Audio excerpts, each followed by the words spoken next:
Hello guys, अब हम आज देखेंगे आर डी शर्मा की बुक से एक्सरसाइज 3.3 का क्वेश्चन नंबर 12। इस क्वेश्चन में हमें दो इक्वेशन दिया हुआ है जिसमें से हमें एक्स और वाई की वैल्यू फाइंड आउट करनी है।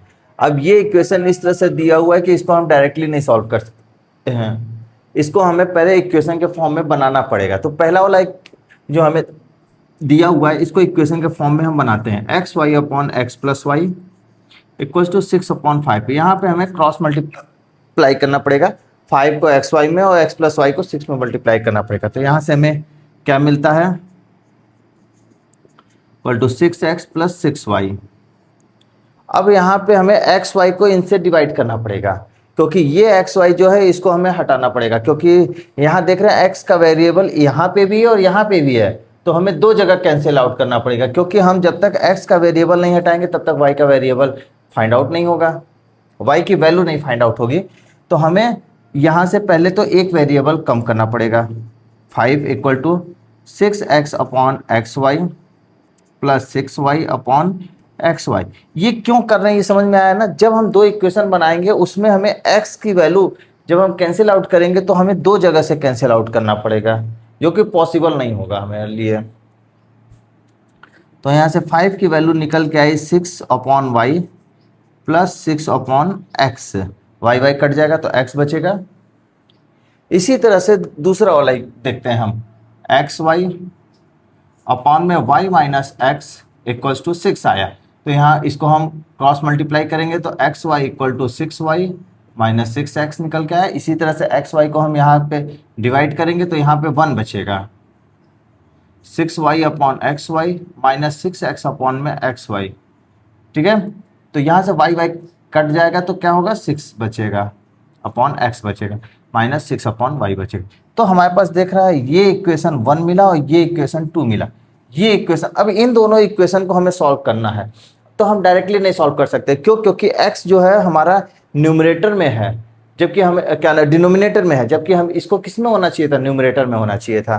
तो हम क्या करेंगे, लेट करेंगे। Let 1 upon X equal to A मानेंगे and 1 upon Y equal to B मानेंगे। तो हम इस 1 अपॉन एक्स और 1 अपॉन वाई की वैल्यू इक्वेशन 1 और 2 में रखते हैं। तो देखते हैं क्या मिलता है। ये है हमारे पास 6 अपॉन एक्स, 5 है, तो 6 अपॉन एक्स इसको क्या लिख सकेंगे, 1 upon x 1 upon y equals to 5। 1 upon x की जगह क्या रख देंगे, ए, बी इक्वल्स टू 5। ये हमारे पास इक्वेशन 3 आ गया। यहाँ तक क्लियर हुआ। इसी तरह से इक्वेशन 2 वाले में रखेंगे। ये हमारे पास इक्वेशन क्या है, 6 upon x minus 6 upon y equals to 1 है। तो इसको क्या लिख देंगे, 6 into 1 upon x minus 6 into 1 upon y equals to 1। 1 upon x की जगह ए रख देंगे, 1 अपॉन वाई की जगह बी रख देंगे। ये हमारे पास इक्वेशन 4। अब हम देख रहे हैं इक्वेशन 3 और इक्वेशन 4 हमें मिला हुआ है। अब हमें यहाँ कोफिशिएंट बराबर करने की आवश्यकता नहीं है। क्यों? क्योंकि यहाँ पे ए का कोफिशिएंट और यहाँ पे ए का कोफिशिएंट बराबर है। तो हम इसको क्या नाम है, सिंपल सब्ट्रैक्ट करेंगे। ऐड भी कर सकते हैं, सब्ट्रैक्ट इक्वेशन 3 फ्रॉम इक्वेशन 4। तो 4 वाला क्या है, 6a minus 6b equals to 1। और थर्ड वाला क्या इक्वेशन है, 6a प्लस का 6b इक्वल्स टू 5। अब यहाँ से देख रहे हैं जब हम सब्ट्रैक्ट करते हैं तो नीचे वाले साइन को क्या कर देते हैं, चेंज कर देते हैं। मतलब जो प्लस है उसको माइनस कर देते हैं, जो माइनस है उसको प्लस कर देते हैं। ये क्या होगा, कैंसिल आउट हो जाएगा। यहाँ से हमें मिला माइनस का 12 इक्वल टू माइनस का 4। तो b की वैल्यू निकल के आई 1/3। इस b की वैल्यू अगर हम किसी भी इक्वेशन में पुट कर दे, चाहे 3 में चाहे 4 में, यहाँ से a की वैल्यू पुट आ जाएगी। तो हम रखते हैं value of b put in equation 3। b की वैल्यू को हम इक्वेशन 3 में रखते हैं तो क्या मिलेगा, 6a प्लस का 6b इक्वल्स टू 5। यहाँ से b की वैल्यू हम पुट करेंगे क्या, 1/3। 6a plus 6 into 1/3 equals to 5। अब यहाँ से हमें क्या मिलेगा, 6a प्लस का 2, 3 2 जा 6 इक्वल्स टू 5। तो यहाँ से हमें मिलेगा 5 में से 2 गया 3 अपॉन में 6। इक्वल्स टू आ गया 1/2। ए की वैल्यू क्या निकल के आई 1/2।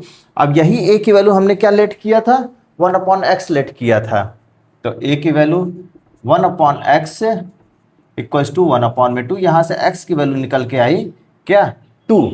इसी तरह से हम b से y की वैल्यू फाइंड आउट करेंगे। b की वैल्यू हमने क्या लेट किया था 1/y इक्वल्स टू क्या है b की वैल्यू 1/3। तो y की वैल्यू यहां से निकल के आई क्या 3। यही हमारा रिजल्ट है, x equal to 2 and y equal to 3। ये हमारा रिजल्ट निकल के आया। आई होप आप लोग को समझ में आया। Thank you guys.